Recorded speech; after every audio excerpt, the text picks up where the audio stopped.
When we respond to that from our maternal or paternal loving place of wanting to rescue our children from distress, we're actually rescuing the worry brain from distress or the OCD brain from distress, not our child. It's not that you, the parent, have caused this, but you, the parent, in responding in this sort of rescuing way, are inadvertently maintaining this. Because we have the capacity to shift that dance, we can really shift our child's experience of anxiety.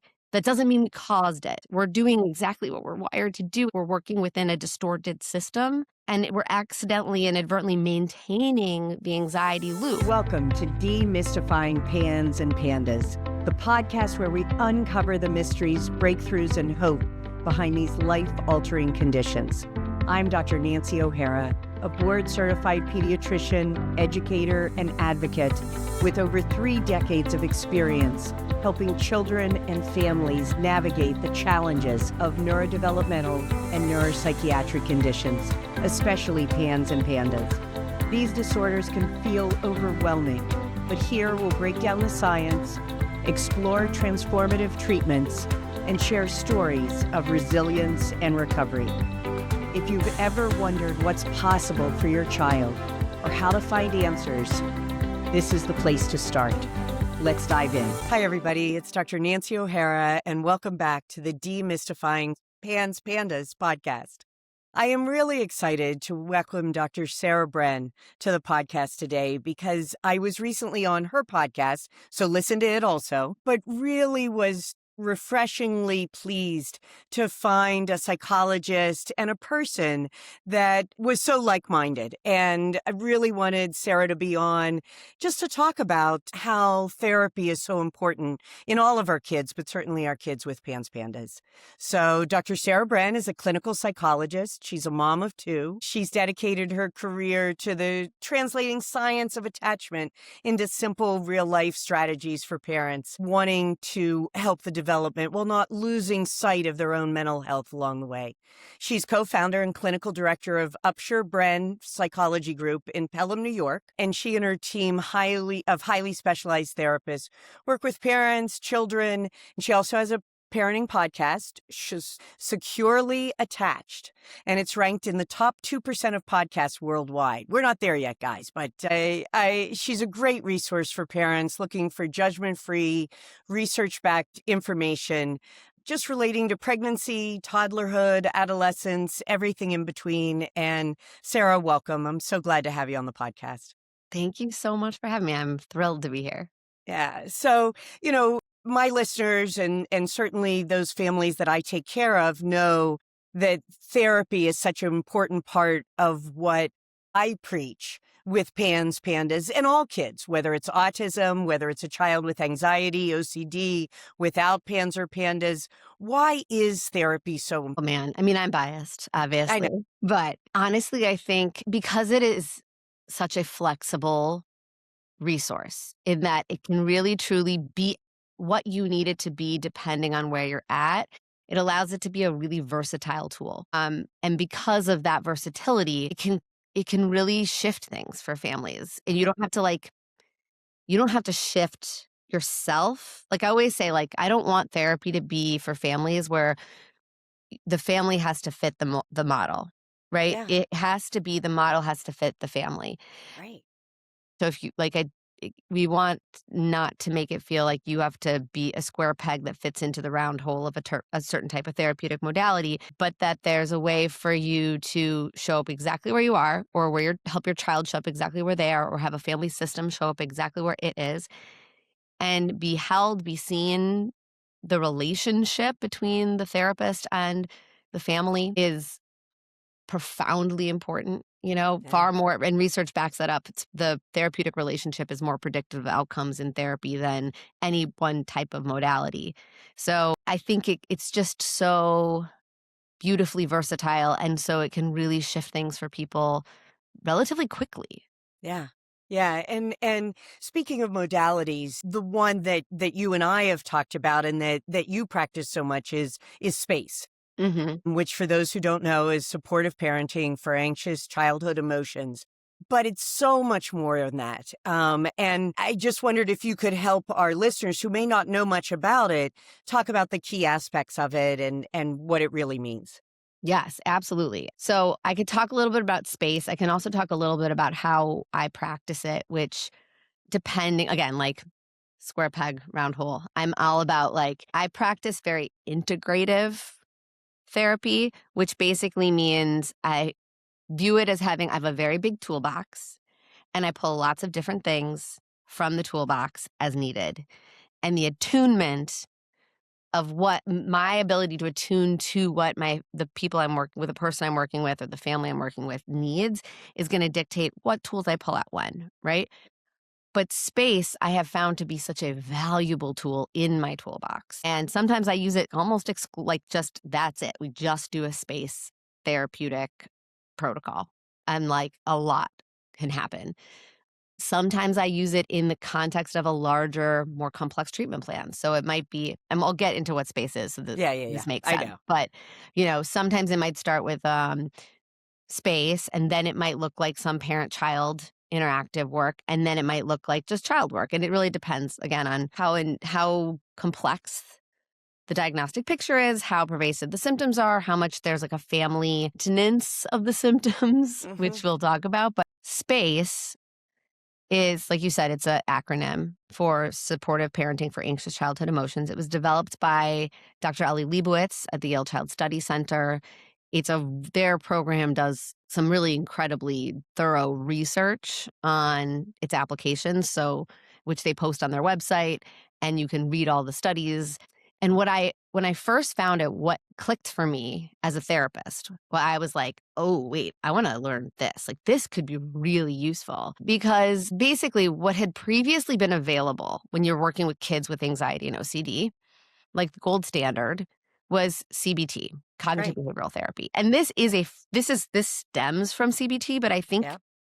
whether it was intentional or not, I think it integrates family systems work Hmm. into the foundational fabric of it, even if it's not a dynamic relational protocol, it works like one in Yeah. my mind. And I think I've actually had the privilege of having a couple of conversations with Dr. Ali Leibowitz about it. And I think he would say, yes, that is definitely part of this. But what space that is different from typical CBT, which is done primarily directly with the child, right? So if a child has anxiety induced rituals or behaviors or, worries and fears and avoidance patterns, CBT really works on helping directly support the child in becoming basically increase their tolerance for anxiety. I always say when we treat anxiety, we don't reduce anxiety symptoms, we increase tolerance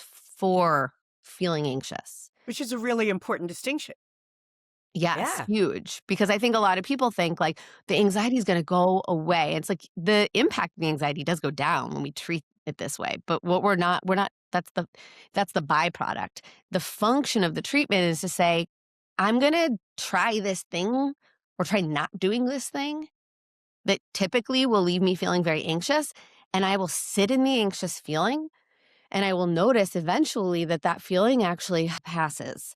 I do not actually implode or self-destruct or, cease to exist. Everything doesn't fall apart. And when the feeling passes, I can look back and say, oh, okay, I I handled that. Yeah. It doesn't mean it wasn't uncomfortable. It Yeah. just was survivable.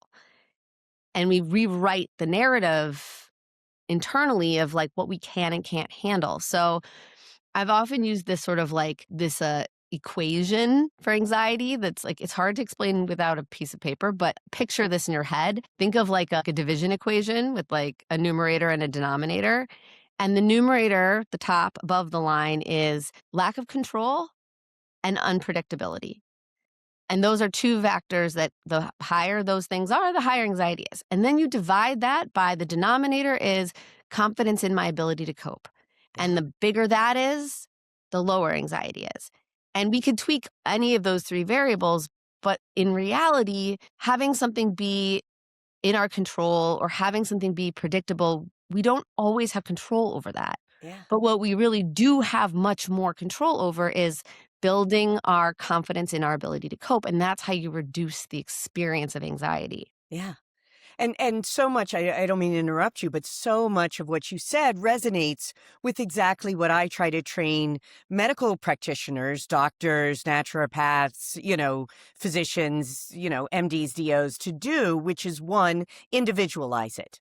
So the same Hmm. thing isn't going to work for everybody. Two, integrate it. And then three, especially with the CBT and DBT, and, I've had lots of kids have lots of success with it. There are so many children that can't access that, especially when they're in the depths of this. And yet, we don't want the parents to not know how to handle it. The parents are the front line. I Yeah. always describe myself as a GPS and they're driving the car. I may give them the right routes to go down, but they're still driving the car. And if they're driving the car down the wrong route, or, putting the brakes on and the Yeah, but flashers on panicking every and hitting the time, brake and feeling yeah, stuck constantly, because that's, it's I not think, what gonna work. anxiety causes in kids is they just hit the Exactly. brakes Yeah. or they hit the accelerator, like, off the highway. They're like, "Get me out of here. Get me away from this feeling," because it's really overwhelming, and it's like, we want to escape that. Yeah. Yeah. So the parent-based part of this, I think, is also so helpful to Mhm. so many of our families. Yes, and so that's the thing is, like, so why space is different from your typical CBT is it's not actually the direct intervention is not child-facing, it's parent-facing. And the reason for this is if when you have a kid, specifically children, this happens in adults too, but like kids are so deeply integrated into their family system that like you can't really separate the family system from the child.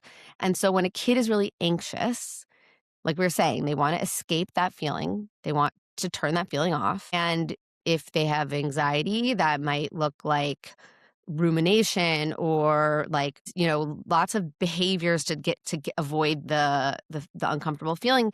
In OCD, that might be I have intrusive thoughts that gives me a ton of anxiety and then I engage in a lot of compulsive rituals. Or for kids, I solicit my parents to help me engage in these rituals or to engage in these, escape behaviors or Yeah. avoidance behaviors because that's how I manage my anxiety. I don't do it myself. I make my parents keep the food not touching or, turn on the lights just so in this little sequence before we go to sleep or I want them to line up my stuffies before bed or I want them to answer my reassurance seeking question over and over and over and over Yeah. again. So as parents, what that's tapping into in us is our very developmentally appropriate and biologically hardwired drive to soothe our kids, to help them move from fight or flight to safety connection. The problem is it's not usually an anxiety and OCD. It's not our child's brain that's like our true child that's seeking that. It's their worry brain or their OCD Yeah. brain that's activating those reassurance seeking solicitations or rescuing solicitations. And so when we respond to that from our maternal or paternal loving place of wanting to rescue our children from distress, we're actually rescuing the worry brain from distress or the OCD brain from distress, not our child. And I think it's really important that we name, and I think Allie does an amazing job when he teaches space, that it's not that you, the parent, have caused this, but you, the Right. parent, in responding in this sort of rescuing way, are inadvertently maintaining this. Yeah. And so, because we have the capacity to shift that dance, we can really shift our child's experience of anxiety. That doesn't mean we caused it, right? And that's really Yeah. important. We're doing exactly what we're wired to do. It's just we're working within a distorted system Yeah. and we're accidentally, inadvertently maintaining the anxiety loop, which is I feel anxious. I don't like that feeling. I seek your accommodations to reduce this distress. You do reduce my distress. I feel relief. And then the worry thought comes back, and I go right back into now become dependent on you to manage this. And I often will describe it as like when we over accommodate our children's worry behaviors or anxious behaviors to get like relief, we're hitting the snooze button. We're not turning off the alarm. And so 7 minutes later, it just goes right back off again, and we're stuck in this loop. And so, what space does so brilliantly is instead of intervening and interrupting this cycle at the level of the child's behaviors, Right. which CBT, individual therapy with a child, CBT might do. And some kids respond super well to that. And super little kids or kids who are like really resistant to going to therapy, like you got to get the kid in the room and you got to get them willing and they have to be developmentally capable of doing that work. If that's not available, and even if that is available, sometimes I still think space is like the first step because it's just a lighter lift for the family system. Yeah. But But I gotta say, it can yeah. also be a later step. And I just want to give an example from myself. I was very involved with CBT, DBT through my own family, the PANS pandas that we had all been through, and didn't know that much about space. And as my adult son was still asking me every time he had an early meeting to be his secondary alarm. Mhm. And it wasn't until I met you that I realized, you know what? That's really just allowing me to take over for his anxiety rather than saying to him, even as an adult, you've got this. I don't need to intervene by being your alarm. It's a simple, silly little thing.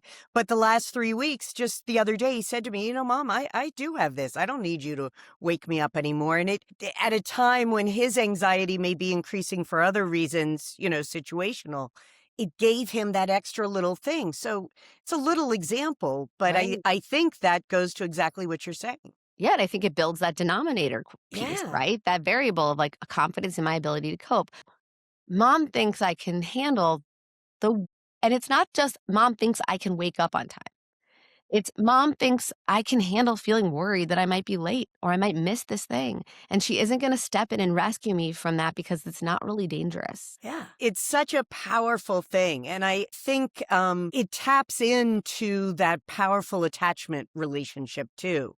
Talk about how space does that. Yeah. So again, if the parent is maintaining inadvertently this accommodation loop and the maintenance of that anxiety, what again, because what's happening when we rescue the kid is inadvertently, and sometimes we might be saying the exact opposite. But what our behavior is sort of showing our kid is this is actually dangerous. They do need to rescue me from this. They do need to turn this feeling off. Me having this feeling is not safe, and they have to step in and change that feeling. So it just reaffirms that feeling is supposed to be there. Yeah. And so with space, when we say, and this is where I like space in terms of using the parent-child relationship, not turning it off, right? Not saying, "Oh, you're maintaining it, so just withhold that support."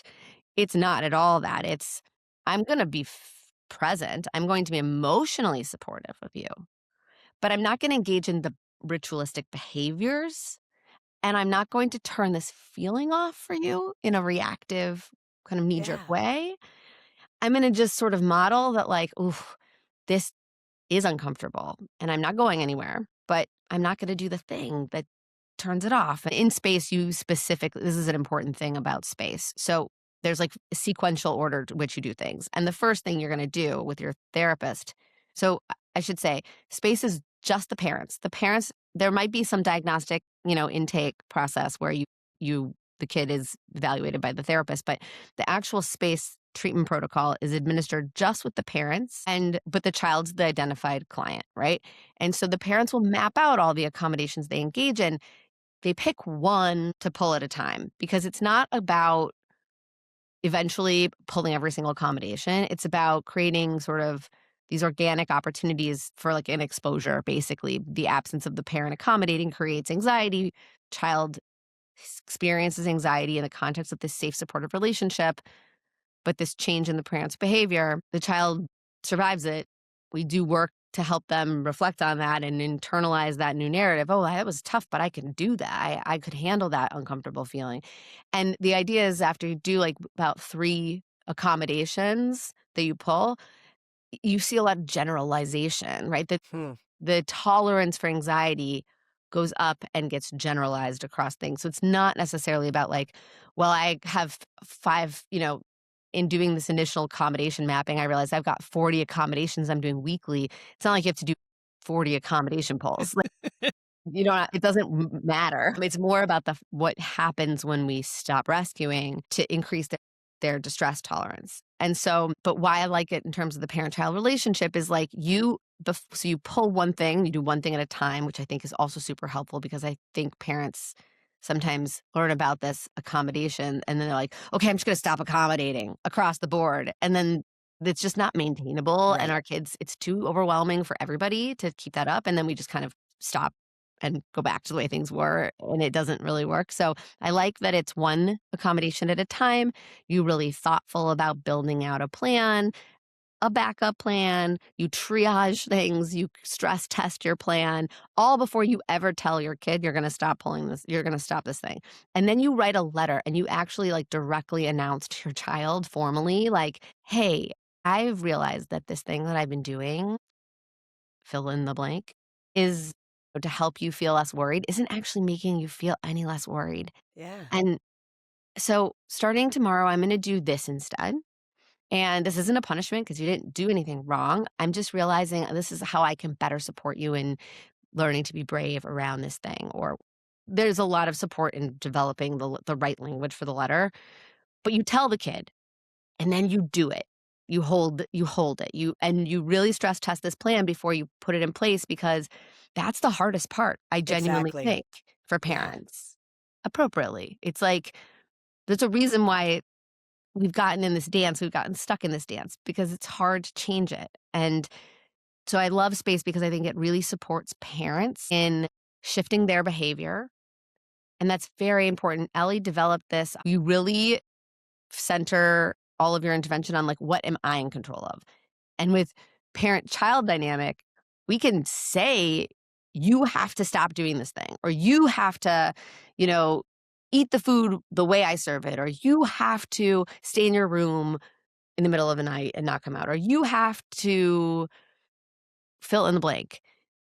But we can't really control our kids. And so when we change it to at night, I'm going to give you a hug and I'm going to sit outside your door for a few minutes and then I'm going to go get ready for bed and go to sleep. Or I'm going to make one meal and I will make sure that in that meal there's at least one thing that you like, but I'm not going to make a special dinner for you and a special dinner for me and the rest of the family. Or whatever. I've seen kids, I'm gonna drop you off right at the front door, but I'm not gonna walk in and walk you all the way to your classroom. And again, these are developmentally appropriate things. Like Right. if Right. you have a 3-year-old who wants you to hold their hand when you cross the street, that's not an anxiety behavior, even if they're anxious, right? Like Right. you're still gonna hold their hand when they cross the street. If you have a 13-year-old that wants to hold your hand every time they cross the street, you can say, like, I'm gonna stand next to you, but I'm not gonna hold your hand.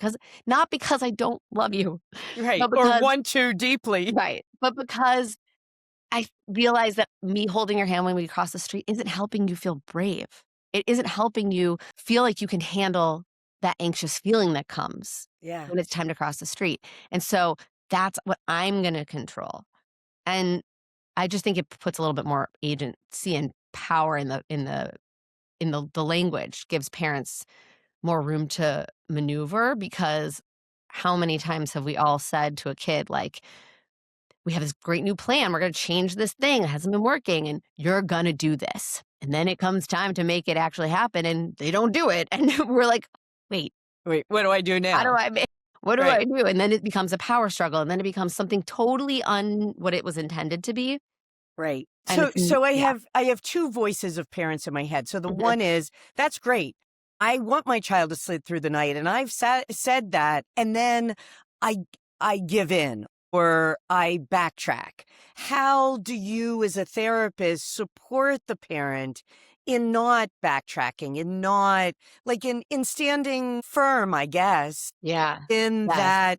that therapeutic approach that is in their best interest as well as the child's and does work, but they can't get over that roadblock of really being consistent. Exactly. And I think a couple things. One is the stress testing of the plan. Parents Mm, often get stuck when they are reactive in their interventions.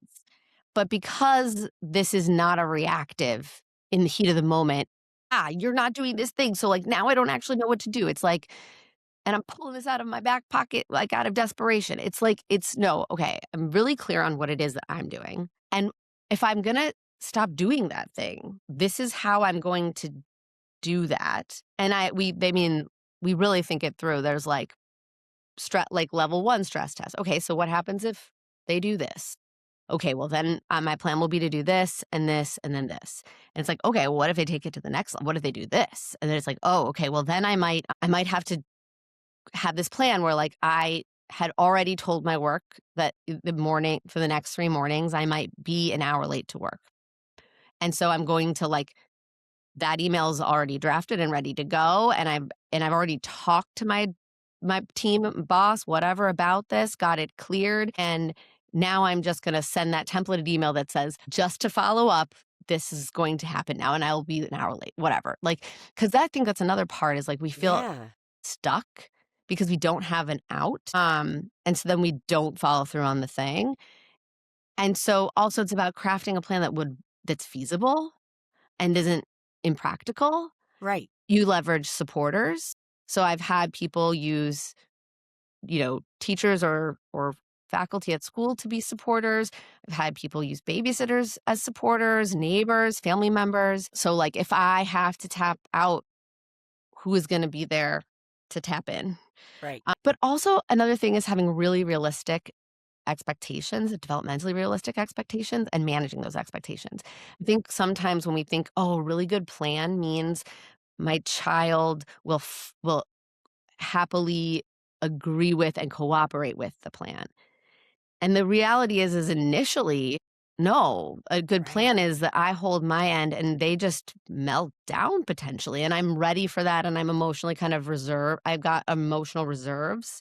Like I'm emotionally resourced because I knew this would be the week that we do this. And so I made sure that I like ate before and I'm like not hungry and I'm not stressed and I'm not like lower stressed and whatever. Like we're resourced, we're expecting it. And also we don't have this confusion that like my kid is going to just like cooperate and that's the sign this is working. In reality, we're shifting. They're going to need a little bit of time Yeah. to acclimatize to this new mode. Yeah. And it doesn't mean it's not working if it takes a little while, but really I would say I've seen kids adapt much quicker than expected. I've seen kids have a little bit of trouble for like a week, maybe even two weeks.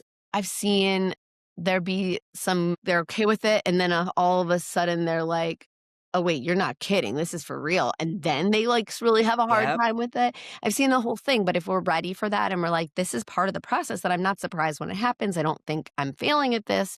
I don't like a lot of times I think what happens is when we get the resistance, we drop it, we pivot, and we try something else, and we drop Yes. that, and we pivot, and we try something else, and we just end up playing like whack-a-mole, but Yeah. it's like, no, I know I gotta sorta stick this one out. That's why we do one accommodation pill at a time because it's like, that's enough. That's Yeah, enough on your plate. absolutely. It's a lot, it's hard. Yeah, and again, like the medical model, you're saying the same thing. Like what I say to parents, initially you may get pushback on this. You may get a negative. But that means we're going in the right direction. Stick to it. You have the support behind you. You've prepared for this. You've studied for this, so to speak, with the therapist. Now, the other piece that the voice in my head is saying that a lot of our families might say is, well, I'm on board with it, but my husband isn't or my spouse isn't, and they will intervene. Like, how do you deal with it when you don't have both parents Yeah. on the same page? Yes, and I get this a lot, and I always tell this story or this metaphor, I guess, to parents, and I think that it clicks for a lot of people. And that is when you have a kid who's really anxious and seeks a lot of rescuing from families, and there's a lot of accommodation happening, what sometimes can become the dynamic in the household is that one parent. So Ellie talks a lot about there's the over accommodation of the rescuing, the sort of foil to that is like over demanding. And the Mm, sweet spot okay. is supportive, which is I am validate that this is really hard. It is real. I see the struggle. This is not in your head. This is challenging and I understand. I can validate that experience and I can communicate both in my words and my just energy, my being, confidence in your ability to cope, Yeah. confidence in your ability to feel anxious and be okay. Yeah. And so when you have one but not the other, it's not quite that sweet spot, right? It becomes, if I just validate that this is really hard, I end up over accommodating or rescuing. If I Yeah. just communicate that you can handle this, it can land as a bit demanding, right? And what happens when you have a really anxious kid sometimes is that parents outside of their conscious awareness sort of divide and conquer those two roles. One parent ends up being over here on one side, rescuing, protecting, and eventually, and if both parents aren't doing that, they feel like they're holding up this side of the house, right? I Yes. can't, if I don't rescue, no one's going to validate. And so the other parent gets kind of put in this position too, where they have to be holding up this other side of the house. If I don't put some demands, nobody's going to do this. And Yeah. so what parents get kind of stuck where both of them are like holding up opposite sides of the house, but they can't move. They feel like they can't let go because Yeah. their side of the house will fall down. And I think can be very reassuring for parents to just hear that. It's very Yes. validating to know, like, it makes sense that you're sort of entrenched in these roles. Yeah. And the antidote is not for one person to stop doing what they're doing or for the other person to stop doing what they're doing, but to both of you practice to start holding up both sides, right? Both of you doing both. How do Yeah. we both have validation, empathy, communicate to our kid that we get it, we see it, and both embody more confidence in their ability to handle feeling anxious without being rescued? And when both parents can kind of own the responsibility of doing both, that polarization can really kind of redistribute itself and come back into the middle. And both parents don't feel like either of them were doing the wrong thing. There's less judgment, there's less resentment. They also know what their job is, which is to Yeah. do both. It's really clear. And we practice that. Yeah.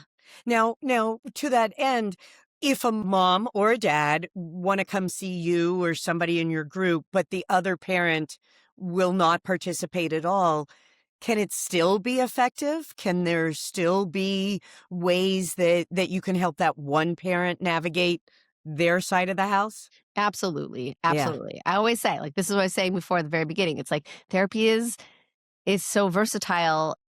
It's going to meet you where you're at, right? So if you are the only one in the family who's interested and willing and able to do this work with your kid, okay, we go from there because you have a relationship with your kid. And that's why I think this is where space to me is very rooted in family systems and the attachment system, because each parent has a unique relationship with their child. Each parent has their own attachment relationship with their child. The quality of that relationship may be different. It might both be secure relationships, but they have very different flavors, and that's totally okay. You do not have to parent the same way as your partner to have a relationship, like a secure attachment relationship with your child. And you don't need both parents to do everything the same way to have an impact. And so, if you are the one that's going to focus on this, you're still going to look inside of your interaction with your child and say, okay, in the ways that we work together, where am I rescuing them? Where am I hitting their anxiety snooze button? And where within my behaviors can I make modifications that reduce that sort of reactive rescuing in a supportive way that allows my child to feel safe, Hmm. but also brave Yeah. and experience distress, appropriate, safe amounts of distress. Like, we're not provoking children. We're not like stressing them out unnecessarily, but we're just saying, like, oh, this thing that's happening, it's not dangerous. And I'm going to model how safe it is by showing you that I'm not going to rescue you from it. Yeah. My tone of voice and my body language and the way that I like react is going to be pretty like unruffled about it all. I'm communicating a lot of safety here. "Oh, yeah, no, this is tough." And that's why you tell them in advance, you have some reference point. Like, I have seen kids just shred announcement letters. But then the next day when you do the thing, they're like, "All right, well, I'm pissed at you, but I knew this was coming. So I'm not shocked. I'm mad at you. And I'm also now having to feel this uncomfortable feeling, which I don't want." But both of those feelings, the anxiety and the anger, fade. And then you come back together and you say, "Wow, that was really hard and you did it. Yeah. Like, I'm so proud of you." Yeah. And so proud of you, mom or dad, Yeah. too. Yeah, because it's And that's hard. part of it. It really is hard, but it can be done. And I think that, what you were saying about the supportive statements, that's just such a big part of this that I never understood. Yeah. So why are they so important? Why are they such a central tool in space? Like, I think that's a concept that parents really need to Yes. understand. Space is not just about pulling accommodations. Space is as much about communicating supportive statements than anything else. And that I think, because eventually parents, when they graduate space and they recognize, oh, wait, I kind of like, now I'm pretty good at deciphering what's an accommodation, what's not. They've just naturally, organically reduced their accommodations. What they keep is the supportive statements. And that's their like new toolbox, because supportive statements in and of themselves communicate the core fundamental thing that a child really needs to believe, like really in a full embodied way, in order to be less anxious, which is, my experience is accurate. This is uncomfortable. But uh, my sense of what I can handle might be inaccurate in this moment. It can grow. It's a growth mindset, right? This is this is uncomfortable, and I am a brave kid who can do uncomfortable things. I can handle these feelings. They don't last forever. This is the foundation of distress tolerance, right? So first we Yeah. say it to them, then they start saying it to themselves, and then it's just they internalize it, and is part of their blueprint now. Yeah. And that is the functional, that's the treat. Like, when Yeah. that happens is what I think is a major factor in what predicts Yeah. outcome success. And is it mainly that feeling of not being safe, of that fear when kids have anxiety, OCD, emotional dysregulation that pulls the parents into these accommodation behaviors? Or is it Yeah. more than that, or really that's the core of it? Well, I've seen I think predominantly, yes, that, Okay. we are really hardwired to, like, keep our kids safe and alive, and when they're in distress, typically, and by the way, kids who have anxiety also sometimes, you know, elicit us to have to rescue them from distress, and it's not anxiety, it's distress. It's okay to Yeah. rescue your kids from distress, right? Like, Yeah. it's the chronic, repetitive, like, I will often say, like, the way you can tell the difference between reassuring a reassurance seeking and asking a question, like information gathering, is if a kid is asking you a question to gather information, when you answer it, they usually, if you answer it satisfactorily, they usually get the information they need and they don't ask you over and over and over again. If it's a reassurance seeking question, even if it's the same question, right? But if the function is to seek reassurance, no matter how many times you answer it, they have to they're Yeah. gonna ask it over and over and over again, because it's not the knowledge that you're providing them isn't scratching the itch. That's not what it's about. It's not information seeking, it's reassurance seeking. And so, but your kid, your anxious kid who you're practicing not over accommodating by answering all the reassurance seeking questions, might also ask you information gathering questions, and you need to be able to decipher so you can say, "Yes, I am gonna pick you up at 4:30 today." Right. Or, "You know what? Tomorrow, well, I usually pick you up at 4:30, but tomorrow dad's going to pick you up at 4:30." Right. So you can expect that. We still want to give them information, Right. but we don't want to feel like we're constantly having to repeat it to just soothe the anxiety. And so I will say, yes, I think parents oftentimes can, like, the reason we're changing the behavior is to just reduce the accommodations and give our child more opportunities to, like, feel safe amounts of supported distress and become more sort of comfortable with that distress and not as anxious. But another reason why I think it can be tricky is or why parents will struggle with it is because or why we, like, give into rescuing is because sometimes it's about our own bandwidth or our own anxiety or Mm, our own, like, "Oh my god, I don't have time right now, so I am right. gonna just do it the way you like it. I'm gonna" and again, I think it's really important for parents too, like, you don't have to get it every single time. You're gonna Okay. like, you don't need to 100% stop accommodating. You just need to know when it's an accommodation and when it's not, and you have to have some sort of ability to say, like, "In this moment, I don't have the bandwidth, Right. and that's okay. I'm going to, like, say the ritual with them right now. I'm going to whatever, like, and I'm not gonna, like, beat myself up over it." I Right. might Giving come yourself back and name grace. it.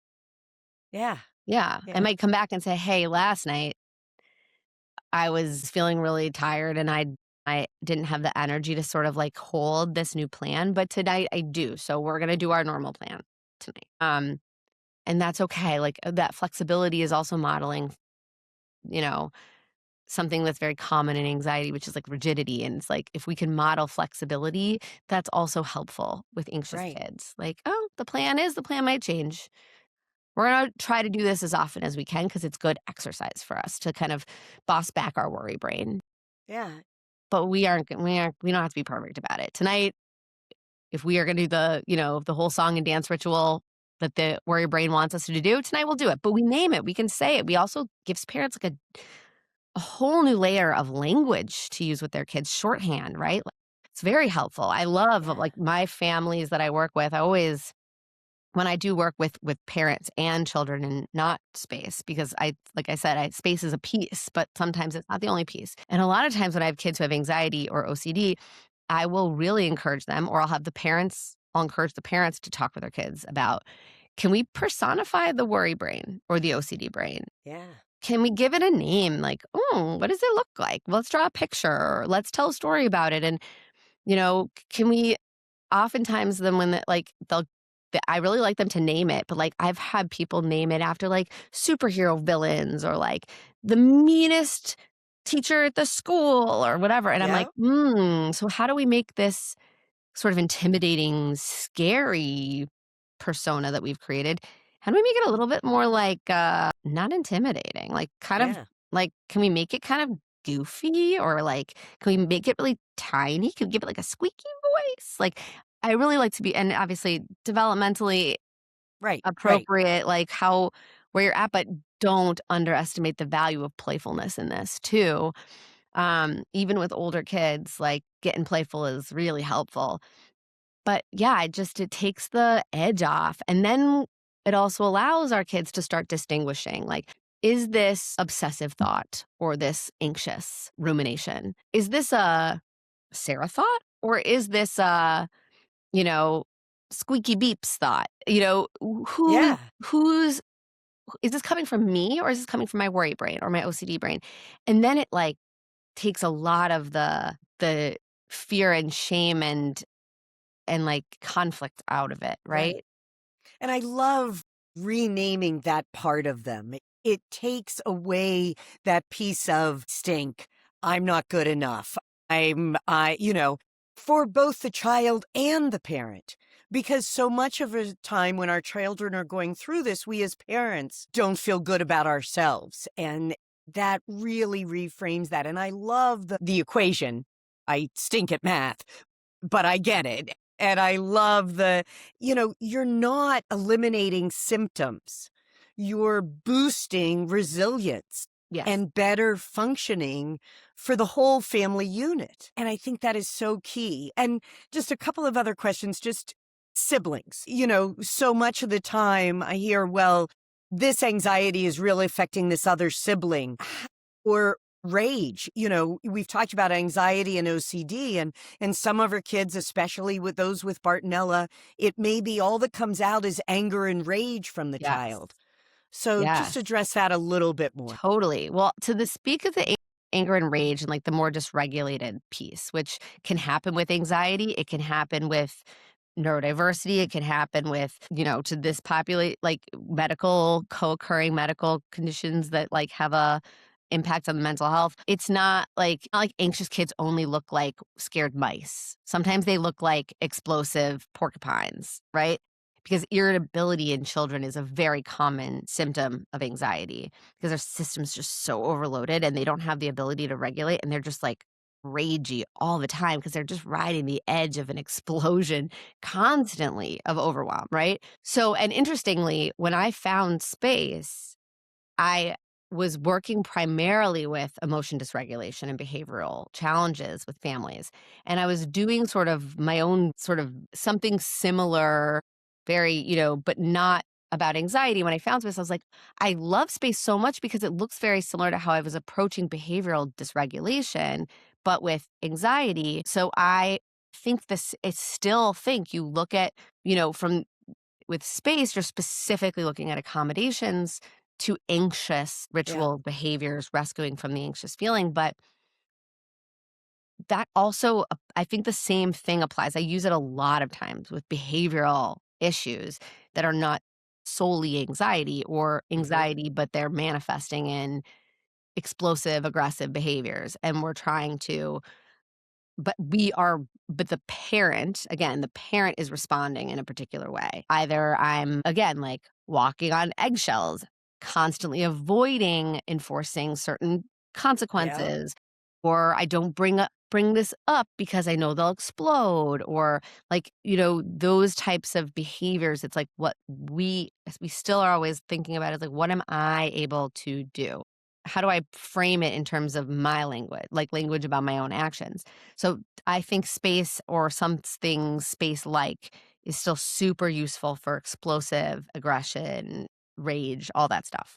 The sibling thing that I think is really important is that siblings can, especially, you know, young siblings, well, I guess it happens really, it really just depends on the family Right. system, but like it could be the younger or the older siblings, but definitely siblings can also get pulled into the accommodation loop. And I think if that's happening, it is really important to one, just with the whole family to name it, Yep.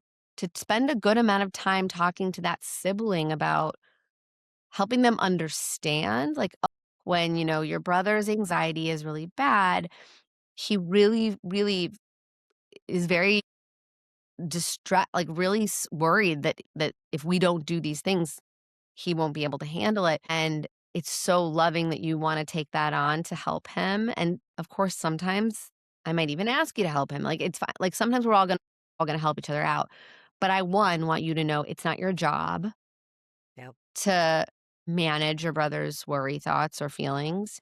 It's not your job. That's my job and my job to help him. And so you sometimes you can help, but like you don't have to, and it's not your job. Um, and but also help them understand, like give them, I mean, again, developmentally appropriate language depending on their ages, but like help them name it. Like, yeah, Yeah. when you have a lot of worries, sometimes it can feel so urgent that this thing gets taken off their feelings plate. Yeah. But actually, their worry brain's telling them that it's an emergency, but it's not. And so Yeah. you don't have to rescue them because it's not an emergency. It's okay. It's safe for them to feel that feeling. And that's what I'm going to be telling them. And that's what we're going to be practicing as a family is to just find that sense of safety, even when we're feeling really uncomfortable. That's what and so you kind of loop them in like, this is the announcement letter, like this is the thing we're going to be doing differently this week. So, Yeah. but yeah, I think it is really important. Again, it's that balance. It's like the realism of like everyone in the family sometimes is going to like respond to the stuff, but really making sure that our siblings understand this isn't your job to Right. hold this. Sarah, there's so many things we could talk about, and it's so refreshing to talk to someone who looks at things in such an individualized, family-centered approach and using space. I think it's a great tool. So if people wanted to find you or those in your practice, how would they do that? Yeah. So our practice is called Upshur Bren Psychology Group. So I'm Sarah Bren. My partner at the practice is Emily Upshur. So you can find us at upshurbren.com. And we have a team of incredible therapists. I would say most of whom are trained in space. And we have like a space group, we have individual or parent individual family space that we do. And so going to our website is a great way to see, all the therapists and the groups and individual services that we have. We do individual therapy, family therapy, parenting support, parent-child dyadic work, all the stuff. So that would be the best place to go. Okay. And again, your podcast is? Securely Attached. Okay. And that is a great resource for kind of the whole range of what parenting and child development and parental mental health information can look like. We have incredible experts like yourself on to talk about, the deep dives into specific topics. And then every Thursday, so that's every Tuesday we have like interviews, but every Thursday we have Q&A episodes. So parents can actually send in questions, and me and one of my colleagues, usually it's Emily, and then there's this other wonderful psychologist, mom, Rebecca Hirschberg, who is often on, and the three of us will kind of spend 20 minutes really kind of unpacking listener questions and trying to give as comprehensive of an answer as we can. So that's also another really great sort of free resources to write into the Yeah, podcast. If you go to drsarahbren.com/podcast, you can find a place to send in any of your questions and we'll do an episode that's great. answering them. Well, I'm glad we found each other. Me And too. thank you so much for doing this. And any last words of wisdom or hope that you want to share with the parents or practitioners out there? Yeah, I would say anxiety is really treatable. And it's treatable not just for the individual who experiences it, but for the whole family system. We could all participate in a different way to reduce how anxiety interacts with the family system. And it's so, even if your child is refusing to go to therapy or it just feels too young to be able to do it, there's still so many ways to resource a family and reduce symptoms of anxiety. It's really, you know, it's just wonderfully treatable. It's Yeah, very reassuring. it's doable. You can do it. So, well, thank you, Sarah. And really appreciate it. And we'll see you all next time on Demystifying PANS Pandas. That's it for today's episode of Demystifying PANS Pandas. I hope you're walking away with insights, tools, and hope to help you and your child on this journey.